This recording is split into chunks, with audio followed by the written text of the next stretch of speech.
Assalamualaikum warahmatullahi wabarakatuh. Kami dari kelompok 7 Akan mempresentasikan mengenai perception.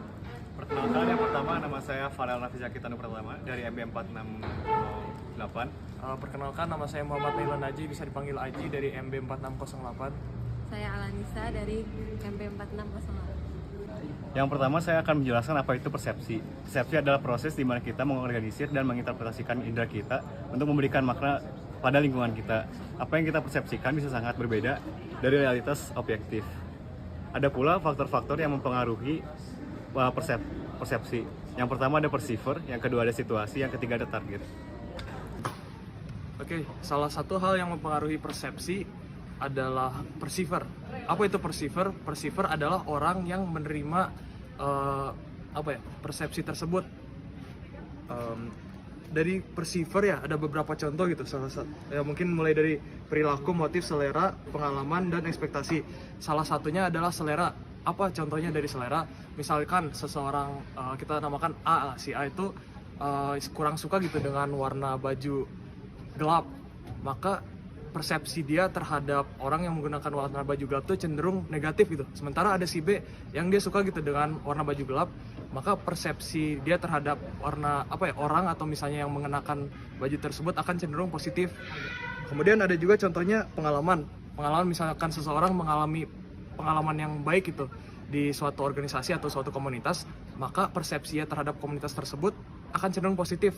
Sementara sebaliknya pun berlaku jika ia mengalami hal yang tidak mengenakan gitu, atau misalkan pengalaman buruk di suatu tempat, maka tempat itu akan ia nilai sebagai negatif. Kemudian ada yang salah satunya juga ada situasi gitu. Situasi ada 3 contoh yang ada di PPT ini, yaitu waktu, kemudian keadaan pekerjaan, dan keadaan sosial. Salah satu yang saya akan jelaskan lah mengenai waktu. Misalkan kita ditekan oleh waktu gitu dalam mengerjakan suatu hal, maka persepsi kita itu akan cenderung ya kita akan panik gitu untuk mengerjakan hal itu karena waktunya terbatas. Jadi pemikiran kita tuh akan cenderung untuk bergerak dengan cepat gitu. Sementara kalau misalnya kita memiliki waktu yang luang, kita masih bisa untuk mengkonsep gitu. Oke, next. Kemudian ada target. Dari target ada beberapa contoh, diantaranya hal baru, pergerakan, suara, ukuran, latar belakang, pendekatan, dan persamaan. Mungkin dari sini saya akan menjelaskan mengenai persamaan. Persamaan itu atau similarity. Misalnya kalau misalnya kita ada 2 orang gitu, si A sama si B, mereka tuh sama-sama pintar lah istilahnya di kelas gitu. Mereka bisa ngerjain soal dengan baik dan segala macam. Maka kita akan memiliki persepsi yang cenderung menyamakan mereka berdua gitu. Misalnya si A rajin belajar, si B padahal kita belum tahu, ya kita bakal mikirnya dia juga rajin belajar gitu karena sama-sama pintar. Tapi padahal belum tentu itu benar. Mengapa persepsi penting dalam studi OB? Karena kebiasaan orang-orang itu terbentuk berdasarkan pandangan atau persepsi mereka mengenai realita, bukan terhadap kenyataan yang sebenarnya. Sekian presentasi dari kelompok kami.